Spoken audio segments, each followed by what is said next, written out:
ये एक ऐसी कहानी है जहां एक चमकता हुआ कॉर्पोरेट करियर एक बहुत ही भयानक अलौकिक जाल में तब्दील हो जाता है। चलिए जानते हैं कि क्या होता है जब आपका ऑफिस ही आपका सबसे बड़ा दुश्मन बन जाए। जरा सोचकर देखिए, एक शानदार नौकरी का पहला दिन जिसके लिए ना जाने कितनी मेहनत की गई हो, लेकिन क्या हो अगर वही दिन जिंदगी का सबसे डरावना अनुभव बन जाए। यही सवाल इस कहानी के बिल्कुल सेंटर में है। तो कहानी का हीरो है गुरु प्रसाद। आज उसका एक टॉप सॉफ्टवेयर कंपनी में टीम लीडर के तौर पर पहला दिन है। वो नई उम्मीदों और सपनों से भरा हुआ है, लेकिन उसे इस बात का जरा भी अंदाजा नहीं है कि इस चमचमाते ऑफिस की दीवारों के पीछे कितना अंधेरा सच छिपा हुआ है। गुरु का वेलकम करता है कंपनी का वीपी और पहला ही नियम माहौल को एकदम ठंडा कर देता है। यहाँ भावनाओं के लिए कोई जगह नहीं है और ये सिर्फ एक वार्निंग नहीं है, बल्कि एक ऐसे कॉर्पोरेट कल्चर की नींव है जहां इंसानियत की कोई कीमत नहीं। यहाँ पर एम्प्लॉइज को इंसान नहीं बल्कि कंपनी की प्रॉपर्टी समझा जाता है। उनका आईडी कार्ड सिर्फ एक पहचान पत्र नहीं बल्कि एक तरह से गुलामी का प्रतीक बन जाता है जिसे वो कभी उतार ही नहीं सकते। और फिर आता है वीपी का आखिरी और सबसे क्रूर वेलकम। मैसेज एकदम साफ है, यहाँ कोई भी जरूरी नहीं है, हर किसी को बदला जा सकता है। मतलब यहाँ टैलेंट की नहीं बल्कि सिर्फ रिप्लेसमेंट की कीमत है। तो एक लंबा थका देने वाला दिन खत्म होता है। गुरु घर जाने के लिए लिफ्ट में घुसता है और बस यहीं से दिमागी जाल एक असली जाल में बदल जाता है। लिफ्ट के दरवाजे तो बंद हो जाते हैं लेकिन वो हिलती नहीं। गुरु अब सच में फंस चुका है। अब कहानी एक बहुत ही खतरनाक मोड़ लेने वाली है। गुरु को धीरे धीरे समझ आता है कि ये कोई मामूली टेक्निकल प्रॉब्लम नहीं है। लिफ्ट के अंदर कुछ और है, कुछ बहुत ज्यादा भयानक। यहीं से लिफ्ट का असली रहस्य खुलना शुरू होता है।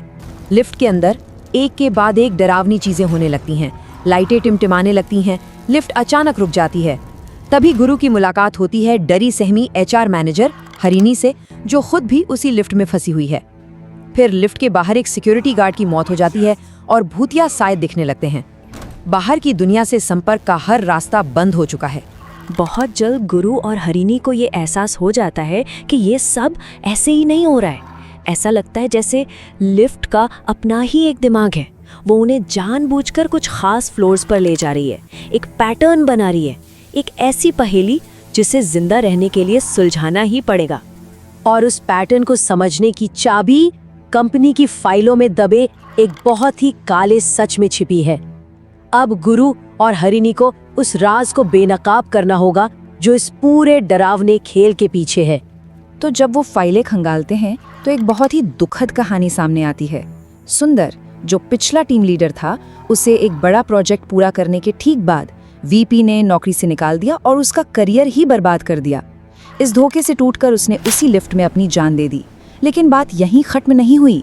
जब उसकी मंगेतर तारा सच्चाई सामने लाने की कोशिश करती है तो उसे भी सुसाइड करने पर मजबूर कर दिया जाता है। और अब गुरु को सुंदर की ही जगह पर लाया गया है। और इस पूरी ट्रेजेडी को और भी ज्यादा भयानक बनाता है कंपनी का झूठ।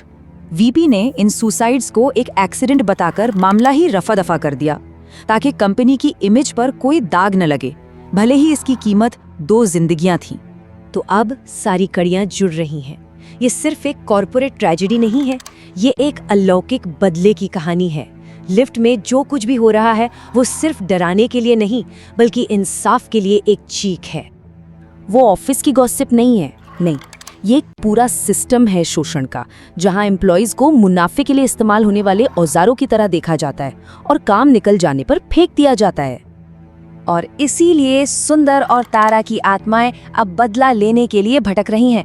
वो उस बेरहम सिस्टम से अपना हिसाब बराबर करना चाहती हैं जिसने उनकी जिंदगियां छीन ली। तो कहानी अब अपने क्लाइमैक्स पर पहुंच चुकी है। गुरु के सामने अब 2 चुनौतियां हैं, एक तो अपनी जान बचाना और दूसरा इस पूरे दमनकारी सिस्टम के खिलाफ खड़े होना। क्या वो ये कर पाएगा? और बचने के लिए गुरु एक बहुत ही रिस्की प्लान बनाता है। वो डॉक्यूमेंट रूम में आग लगाता है, अलार्म बजाता है, फिर उसी भूतिया लिफ्ट में वापस जाता है और कूद कूद कर उसके केबल तोड़ने की कोशिश करता है ताकि लिफ्ट क्रैश हो जाए और वे किसी तरह बच निकलें। यहाँ पर ना हमें अन्याय के खिलाफ दो एकदम अलग रिएक्शन देखने को मिलते हैं। जहाँ एक तरफ सुंदर ने गिड़गिड़ाने के बाद हार मान ली थी, वहीं गुरु बच निकलने के बाद नए वीपी का सामना करता है और चुप रहने से साफ इनकार कर देता है। वो नौकरी के ऊपर अपनी ईमानदारी को चुनकर उस शोषण के चक्र को तोड़ देता है। ये गुरु के आखिरी शब्द होते हैं उस नए वीपी के लिए, और ये सिर्फ एक डायलॉग नहीं है, ये एक ऐलान है। वो अब कॉर्पोरेट सिस्टम का कोई मोहरा नहीं, बल्कि एक आज़ाद इंसान है जो इस जहरीले माहौल को पूरी तरह से ठुकरा देता है। और कहानी हमें इसी बड़े सवाल के साथ छोड़ जाती है, क्या सच में एक अकेले इंसान का विद्रोह पूरे सिस्टम को बदल सकता है?